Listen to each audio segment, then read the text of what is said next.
Tonight on CTV News, precarious pause. This remains a dynamic and evolving situation, and the risks are real. Traffic is moving again on Highway 1 in Abbotsford, but more rain is on the way, and now another part of Metro Vancouver has a flood warning. Yeah, I feel it here, like it's an undercurrent, but it's coming to the top. Sorrow and shock, how BC's Jewish community is responding to the deadly mass shooting in Australia during a Hanukkah celebration, a call to not give in to the darkness. I've learned in politics things change in 12-hour periods. It's been incredible. A splinter party splinters turmoil in the fledgling One BC party, what Dallas Brody says is causing the rift.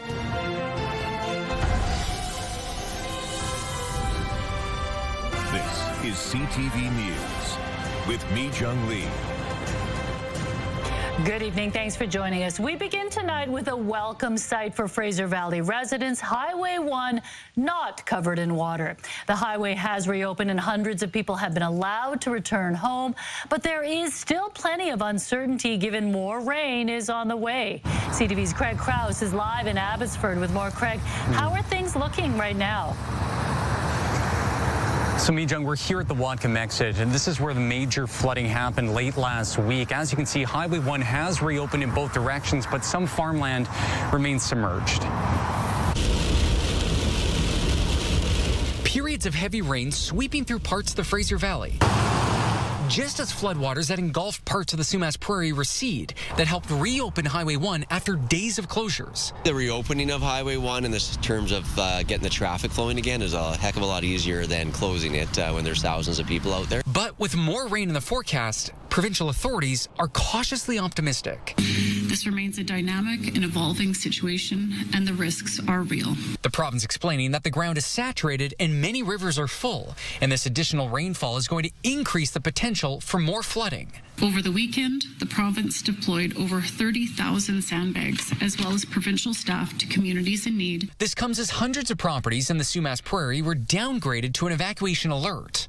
Thankfully, the Nooksack River overflow water has stopped coming across the Canada-USA border, and the river forecast currently projects it won't reach flood stage. A positive step for Abbotsford, while its neighbor to the east faces new evacuation alerts along the Chilliwack River. So we're not out of the woods, if I can put it that way. Environment Canada predicts upwards of 70 millimeters of rain covered the valley today as this atmospheric river moved east, with more precipitation to come. We've got another sort of system coming in for tomorrow into Wednesday. It looks less intense than today's.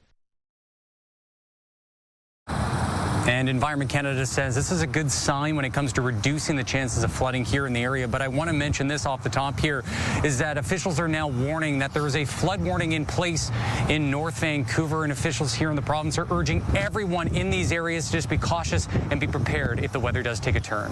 Mijung? Craig Krause reporting live tonight from Abbotsford. Yeah.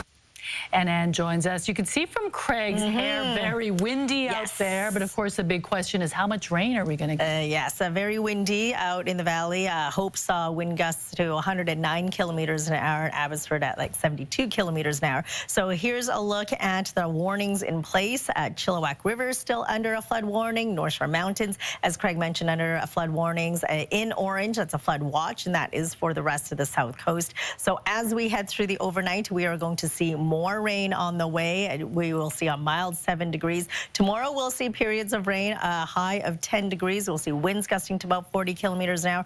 Right now we're looking at anywhere between 30 millimeters of rain for Metro Vancouver, and we could see upwards of 50, and that is for the Fraser Valley.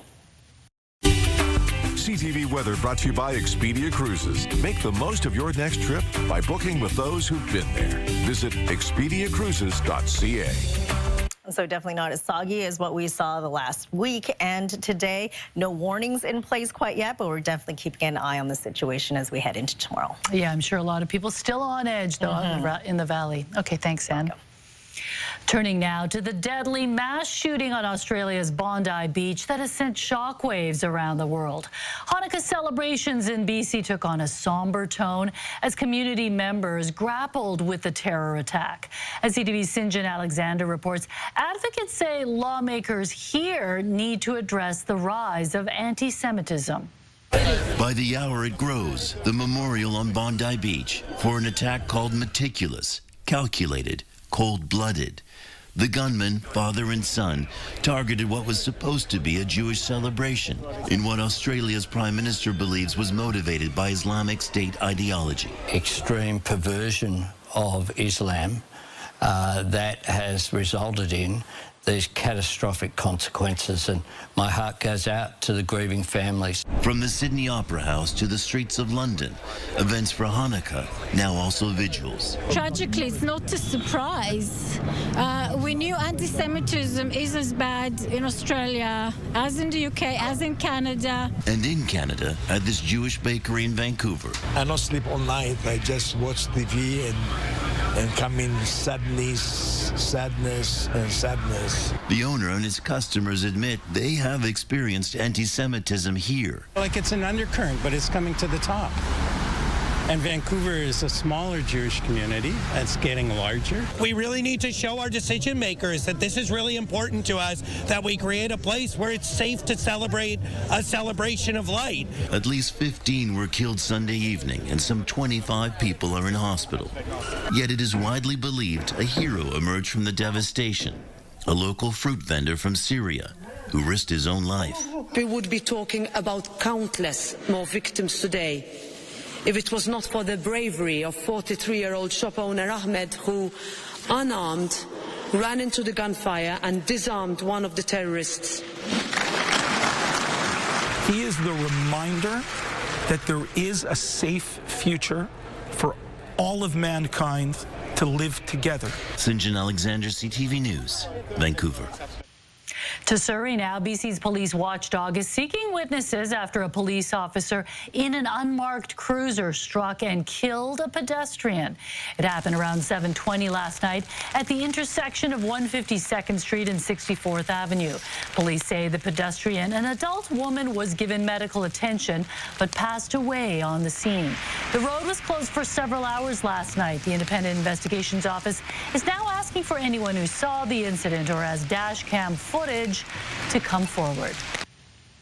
The right-wing One BC party now seems to be a party of one. The party says they've removed Dallas Brody as leader after its only other MLA said she lost faith in her leadership. Brody tells CTV the split in the party is over a staffer she claims holds anti-Semitic views. CTV's Ben Milger reports.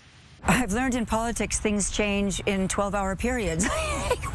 It's been incredible. A rift between One BC's only two MLAs revealed itself in a very public way on Saturday when Party House Leader Tara Armstrong posted on X. I have lost confidence in the leadership of Dallas Brody. More to come. A subsequent tweet sent from the party's official account just after midnight Sunday morning said the board of directors had removed Brody as leader. Brody blames the conflict on a disagreement over her wish to fire a staff member who she says publicly shared unacceptable comments online. Her colleagues disagreed. I needed some time to think and sort of absorbed what was going on. And they decided that that was me refusing to be in contact and that that was the loss of confidence in me. So the three of them, essentially ganged up and said, "You're out." Brody says the party executives who oppose her have given her an ultimatum. Either she leaves and they move forward with the party, or they leave and she carries on with whatever's left of One BC. Are you still the leader of One BC? Well, in my mind, I am. I know that maybe officially I'm not, but I will be, and I'm not quitting, and I'm going to stay there. And once I get control of the party again, which has been made as an option for me, then I'm still the leader of One BC. Then Conservative leader John Rustad ejected Brody from that party last spring after she refused to delete an X post the Union of BC Indian Chiefs characterized as minimizing the harms of residential schools. Armstrong, who left the Conservative caucus on her own, would later join Brody to form One BC. I wondered how a party of two, if they can't get along, how they can govern a province of 5 million people. It's really quite astonishing that they've had this fallout. They seem to be sisters in arms. For the time being, the future of the party and the potential impact on the right-of-center landscape in BC politics seems murky. Ben Milger, CTV News, Vancouver. A former grocery executive says he is seriously considering a run for leadership of the BC Conservative Party. Daryl Jones is the former president of the Pattison Food Group and is known for the Daryl's Deals advertising campaign at Save On Foods. He retired earlier this year after 48 years with the company. Over the past several months, I've had meaningful, thoughtful conversations with people across British Columbia about the challenges we're facing and the kind of leadership the province needs going forward. Jones says he will make a final decision in the coming weeks. His announcement today adds to the growing list of would-be candidates as the party prepares to elect a new leader next year. A senior leader at the City of Vancouver is speaking out after choosing to part ways with the organization after 3 years. She was the head of the Indigenous Relations Department, but says she could no longer compromise her integrity following recent changes at City Hall. CTV's Isabella Zaffarisi has her story. Michelle Bryant-Gravel was the City of Vancouver's first Senior Director of Indigenous Relations, spearheading work on reconciliation. It's really activated all city departments to have a responsibility and accountability for reconciliation at the City of Vancouver. And advancing the United Nations Declaration on the Rights of Indigenous Peoples. But it wasn't an easy road. I knew it was going to be hard, and I knew what I was getting into, but I didn't know quite the extent I was getting into. She almost quit in February when a leaked draft of a memo from the mayor's office included an idea to move Indigenous people on the downtown east side to their home communities. Guidance from ancestors and creators said, hold the line, Michelle, you're doing good work, keep going. That urge to leave only became stronger following Mayor Ken Sim and his ABC majority's push to freeze property taxes next year, resulting in millions in cuts to staff and city departments. That was a big part of my decision to leave. It was integrity. My own personal integrity for the work that we do. Bryant-Gravel says she worries whether the work she championed, building relationships between the city and the Musqueam, Squamish, and Tsleil-Waututh nations, will continue. The nations brought the City of Vancouver into the MST family, and that means something. Chief Justin George of the Tsleil-Waututh Nation says he raises his hands in thanks to Bryant-Gravel's tremendous contributions. While Squamish Nation Chairperson Wilson Williams adds, we sincerely hope the City of Vancouver continues to walk along this same path. The city says it's committed to advancing the work of UNDRIP and will hire a replacement in the coming months. For Bryant-Gravel, she hopes council will listen to staff and prioritize what's best for the city. It's really about bringing the humanity back in, bringing the compassion back in, and leading from the heart and not just from a level of personal gain. Isabella Zaffarisi, CTV News, Vancouver. We'll have the latest developments in the stabbing death of legendary filmmaker Rob Reiner and his wife. Also ahead. As good as Quinn Hughes was, and we can't sugarcoat how good he was, it wasn't working. Fallout from the bombshell departure of Vancouver Canucks captain Quinn Hughes when CTV News at 6 continues. Stay with us. Have a news tip, video, or photos of breaking news from your screen to ours. When you see it happen, send it to CTV News. Email us at vantips@ctv.ca or text 10400. The dust is settled and Quinn Hughes officially laced up for the Minnesota Wild. With the trading of the star defenseman, it's now apparent that a rebuild is actually happening for the Vancouver Canucks. CTV's Brianne Foley looks at what that means for fans. Hughes in, he scores! Welcome to Minnesota! Well, it means that the best player in franchise history, arguably, is no longer a Vancouver Canuck, and it means that, this is going to signal a new future for the franchise. Yes, Quinn Hughes is officially out of Vancouver, a move that didn't seem probable 12 months ago. A deal like this doesn't come through on just one day, so it's been going on for a couple of weeks here, where we felt that this is unfortunately where we're heading with Quinn. As good as Quinn Hughes was, and we can't sugarcoat how good he was, it wasn't working, right? I mean, just the overall fit around what this organization on the ice looked like it just wasn't working. In the trade with the Minnesota Wild, Vancouver got Marco Rossi, Liam Ogren, and Zeev Buyam, as well as a 2026 first-round pick, looking towards a youthful rebuild.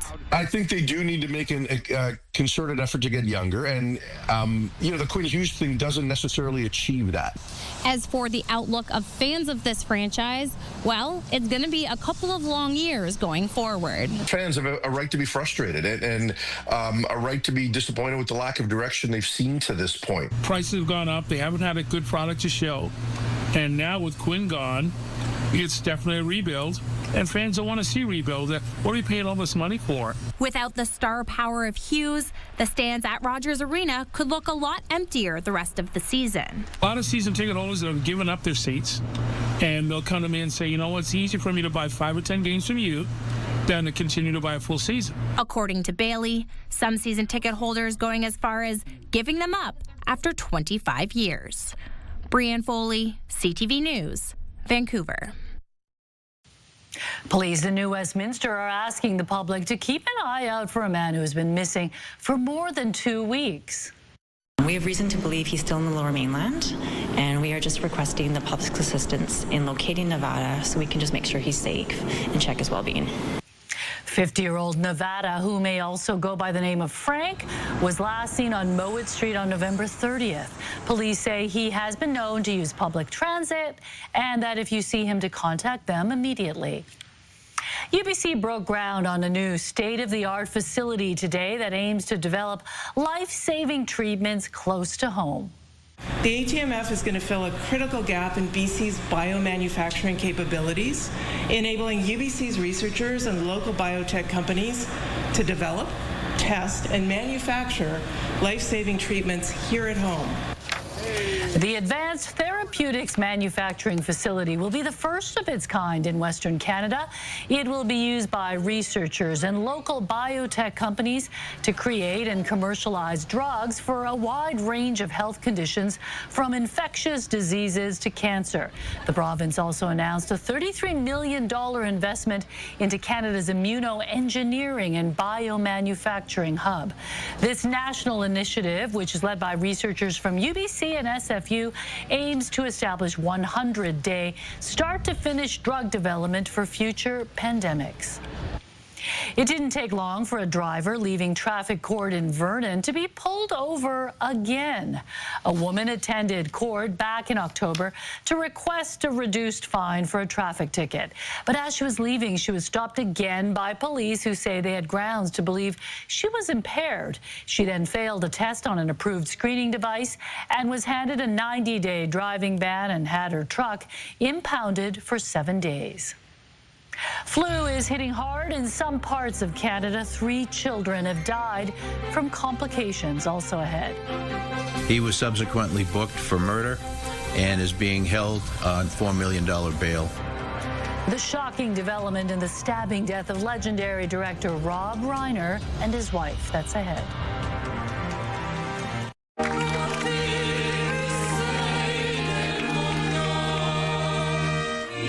Christmas season celebrations are underway at the Vatican. A 25-meter tree was lit in St. Peter's Square today. The spruce is from an Italian province on the Austrian border. The illumination is part of events that also will include a Christmas Eve Mass and a traditional address by the Pope on Christmas Day. A life-size nativity scene was also unveiled, featuring architectural elements from southern Italy. Movie fans around the world are mourning the loss of Rob Reiner, a larger-than-life celebrity and political activist behind some of the most iconic movies of the late 20th century. Reiner and his wife, Michelle, stabbed to death on Sunday in their Los Angeles home, with police saying their own son, Nick, is responsible. NBC's Jay Gray reports. A day after the stabbing deaths of Rob and Michelle Reiner, Los Angeles police now say it was the couple's son, Nick, who murdered his parents inside their Brentwood mansion.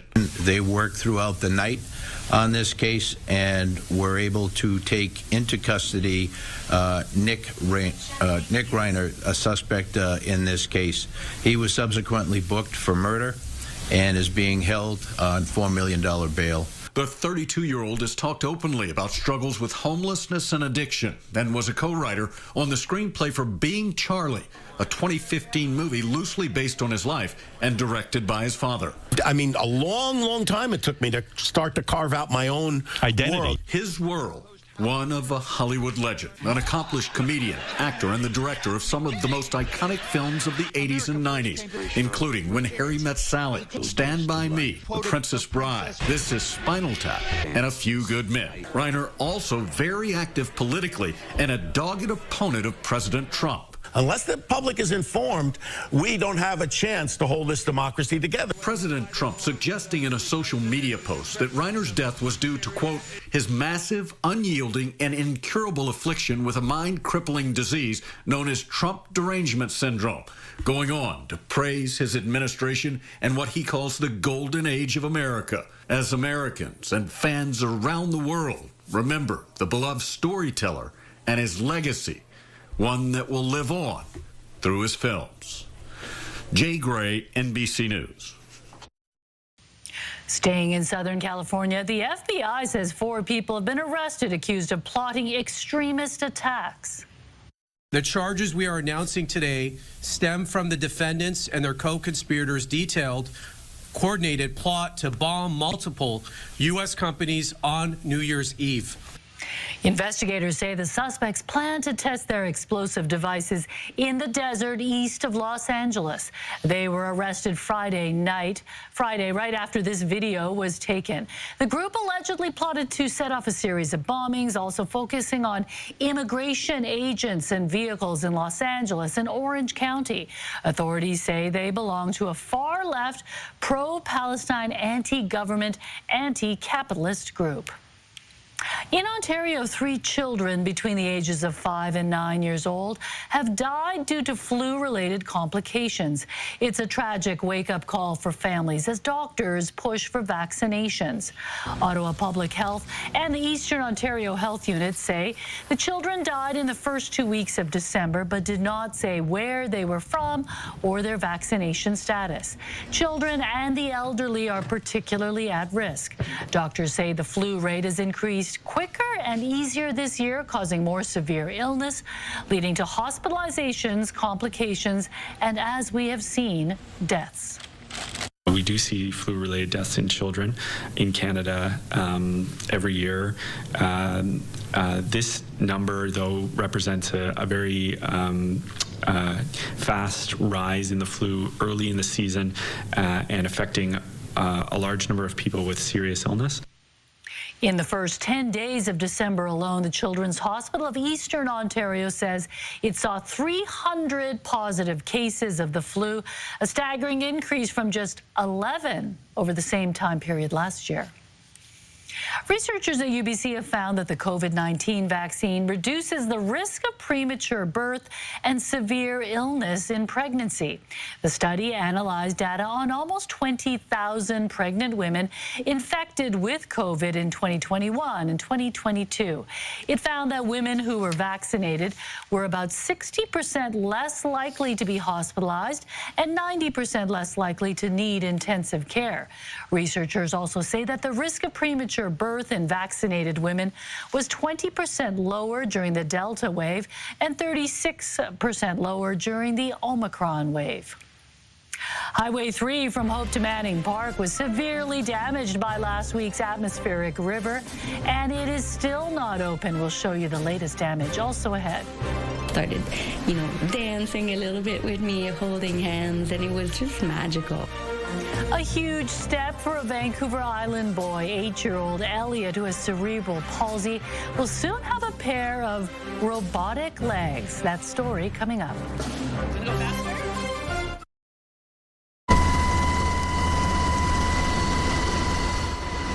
In Florida, a Coast Guard helicopter crew raced to the scene of a burning fishing boat after receiving an emergency beacon alert Sunday afternoon.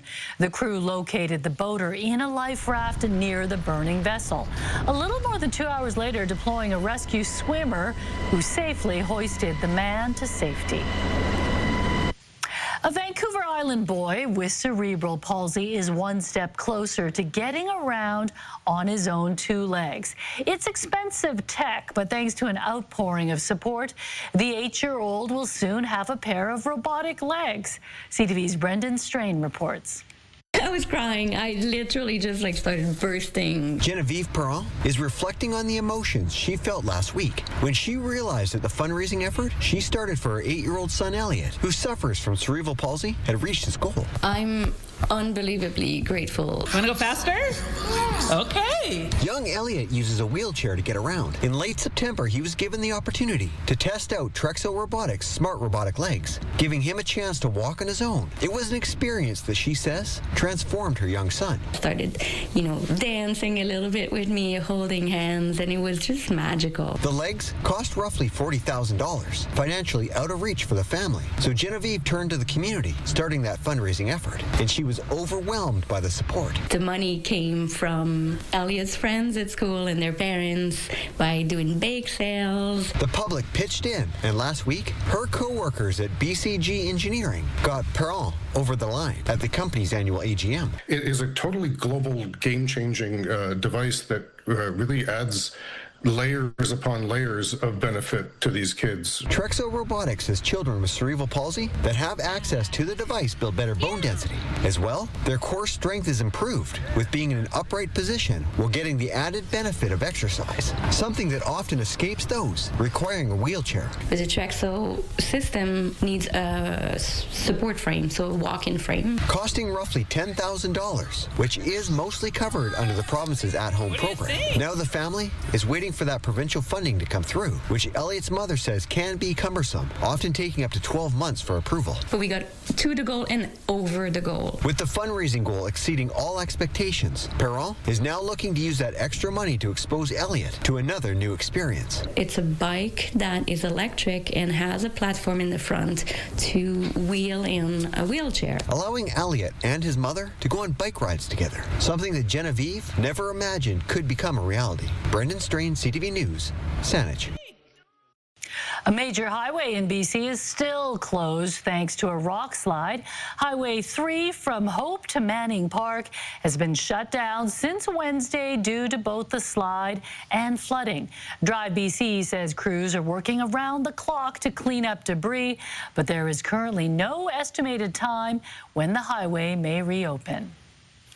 Yeah, Highway 3 really sustained a lot of damage from that atmospheric river. It wasn't just those rocks. So no, definitely. We're still not out of the woods, though, are we? No, it was strong winds today. They were dealing with winds gusting up to 109 kilometers an hour. We saw gusts to 47 kilometers an hour. But as you noticed, it was very warm out there. The hot spot in Canada was Kamloops, 18.6 degrees. We're in mid-December here.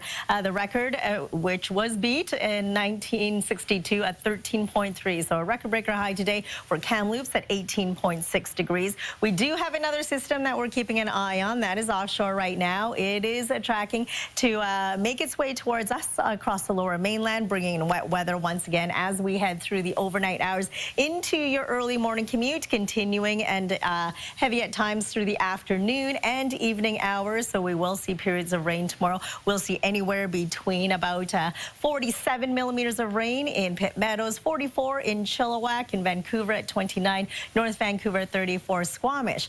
You're expecting to see 70 millimeters of rain tomorrow. So we're going to see a lot of wet weather as we head into the next few days, and we are going to see some wet weather for the southern interior as well as the south coast of Vancouver Island and North Vancouver Island.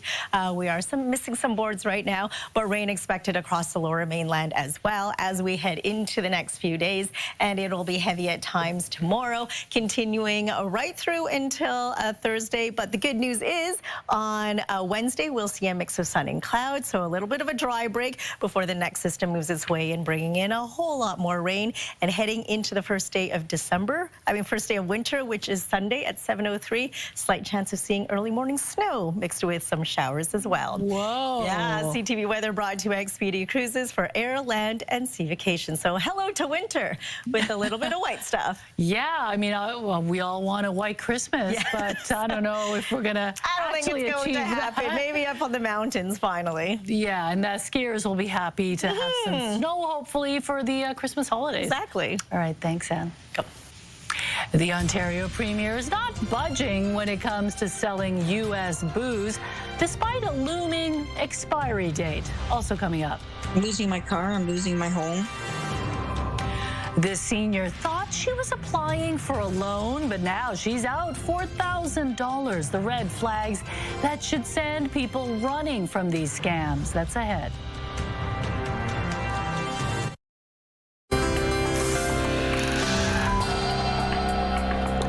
Taking a look at today's markets, the Canadian dollar traded for 72 cents to the American dollar.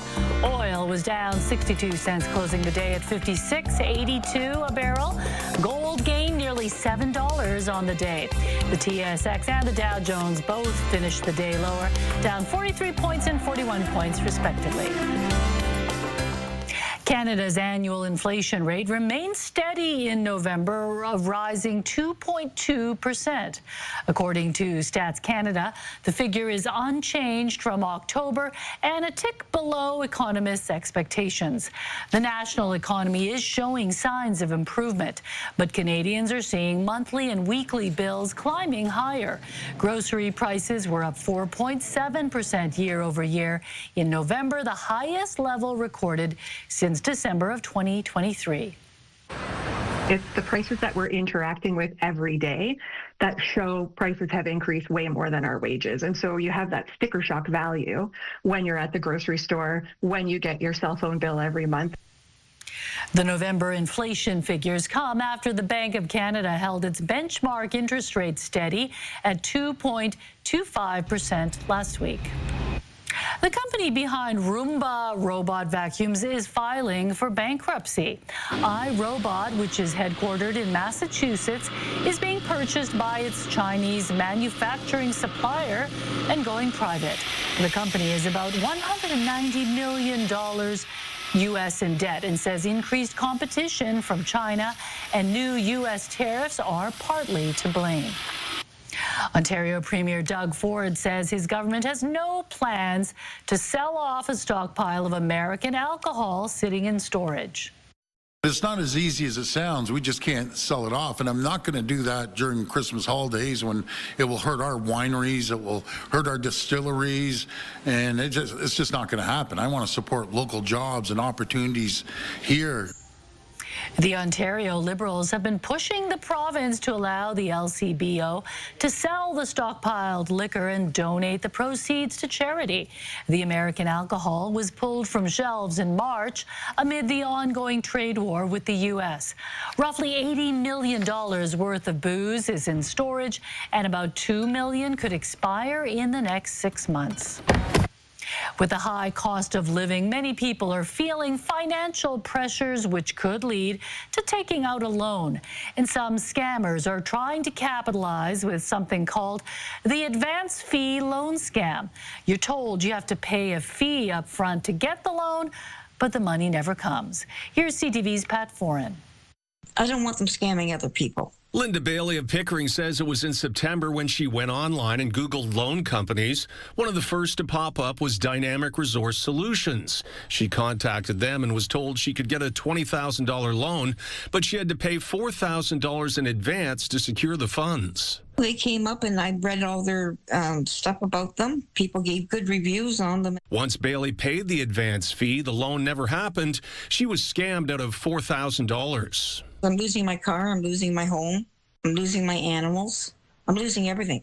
CTV News emailed and called Dynamic Resource Solutions but did not get a response. There have been other complaints about the company made to the Better Business Bureau. It's illegal in Ontario to ask for an advance fee for any type of loan. Angela Dennis with the BBB says scammers often target people who have credit issues and who might not be able to get a loan through a traditional lender. When people are paying these fees, typically they're being told it's for insurance purposes or an administration fee, and consumers are sending in their money, and they're not receiving the loan. To avoid the advance fee loan scam, beware if a loan is guaranteed and a credit check is not necessary. Be suspicious if you're asked to pay fees or a deposit in advance, such as insurance or processing charges. And be concerned if the company doesn't exist at a physical address. Bailey is now in a worse financial situation since being scammed out of $4,000, and she still has bills that need to be paid. Can't get my money back. I can't get it back. That's just, it's the way it'll be. Pat Foran, CTV News. The world's most visited museum closed today at one of its busiest times of the year. Staff at the Louvre in Paris have begun a strike. They're demanding better working conditions and urgent renovations. The museum is routinely closed on Tuesdays, so it will not reopen before Wednesday, when workers will have to decide whether the strike continues. The Louvre normally welcomes about 28,000 visitors daily. Still to come tonight, we'll hear from the man behind the cheeky marquee at the infamous Penthouse nightclub. Plus, making bad things better. Adam finds out how an 87-year-old ended up refurbishing 1,000 bikes for kids at Christmas. Next on the Sawatsky Sign Off. Right now, here's a preview of your morning, Vancouver. The Abbotsford mayor has called out the federal government in the wake of Fraser Valley flooding. Tuesday on Your Morning Vancouver, as heavy rain returns to the region, does the area need a bigger response to handle issues with flooding? Also, can you sue your neighbor for having a bright light display? We'll answer some quirky holiday legal questions, plus tips on cooking the perfect holiday BC bird. We'll see you in the morning.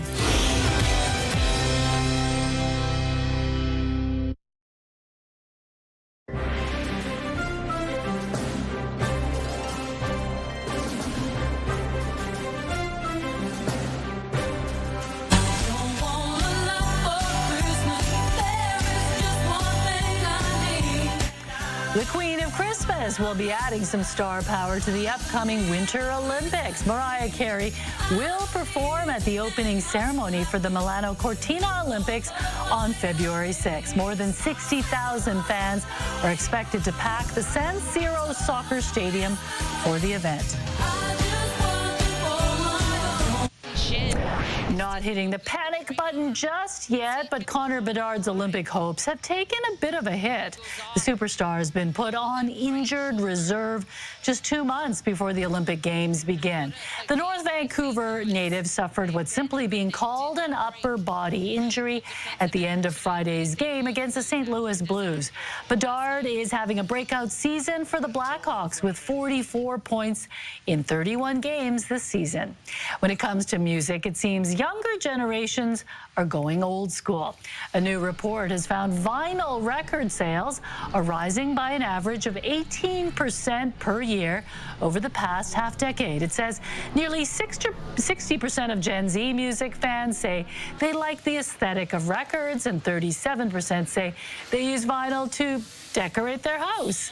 One high-profile person who's helping with this boost in vinyl, Taylor Swift. 5 of her albums were listed in the USA's top 10 list of best-selling vinyl albums in 2024.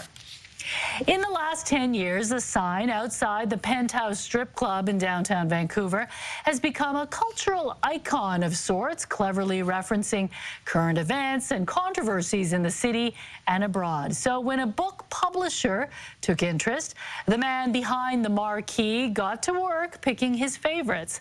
CTV's Shannon Patterson has the story. The Penthouse nightclub is famous for its clever marquee messages, but the guy behind the sign could never have imagined this one when it all began a decade ago. I used to say, when I have the book in my hand, I think it'll hit me, and I'm still not even sure that it's happened. A Sign of the Times is a new coffee table book celebrating 10 years of Penthouse marquee messages. The very first one referenced the Pokemon Go craze. The craze was huge, and therefore the first sign went viral, and after that, Danny Filipponi, the owner, kind of just said, what else do you got? And the rest is kind of history. When the newly traded Bo Horvat said this about New York Islanders fans' energy. Yeah, I mean, it's been unbelievable. It's a lot better than Vancouver, I'll tell you that for free. The sign guy responded with this simple but effective message to the former captain. A few years back when they had those riots in D.C. At the Capitol, I changed the sign to better security than the U.S. Capitol, and that one went over well too. His most viral message? A reference to that CEO who got caught cheating at a Coldplay concert. There was accounts on Instagram that reposted it, and it got points for like 26 million views on some accounts. His patriotic response to Donald Trump's 51st state rhetoric got him a book deal, and it was time to pick his favorite marquees. I think there's about 75 that we went through, and I think we weeded out maybe 25 of them, and we kind of just picked our best ones, or our personal favorites. We had a book release party on Friday, and the publisher was here, and he agreed that he hasn't really seen anything with this momentum, and obviously the timing with the holidays. I think it'll be a success. While the pressure to be topical and clever can be a little overwhelming, the sign guy hopes he can continue to live up to his name. Like, for instance, I have one that I think is gold for the World Cup next year. I hope I have enough in me.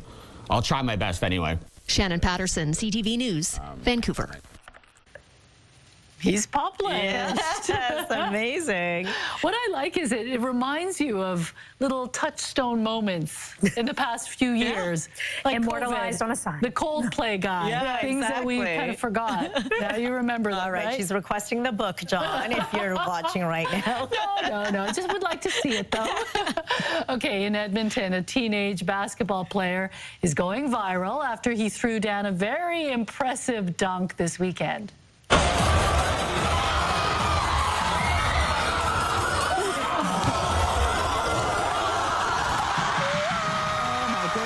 Okay, that's the moment that won Jordan Hunter the annual dunk contest at Jasper Place High School. He plays on the senior boys basketball team. His dunk has since gone viral across social media and got a feature on TSN's Instagram page. Did he get a prize for that? That's amazing. How do you even practice? Yeah. Do you do that during games too and really fool your opponents? Right? That would be pretty awesome if you did. Okay, Lauren's here now with a preview of CTV News at 11:30. Mijang, we are continuing, of course, to track the flood watches and warnings. And while we have seen some good news out of the Fraser Valley, there are still some big concerns for other parts of the region with more rainfall in the forecast. And adding to that unease is some heavy wind whipping through parts of the coast. We'll have a wrap of all the potential storm impacts and the communities that are preparing for whatever could come next. Yeah, we've got everything being thrown at us, don't we? Okay, thanks, Lauren. Finally, Adam finds out how an inspiring 87-year-old gives back to his community by finding discarded bicycles and making them good as new for Christmas on this Encore Sawatsky sign-off.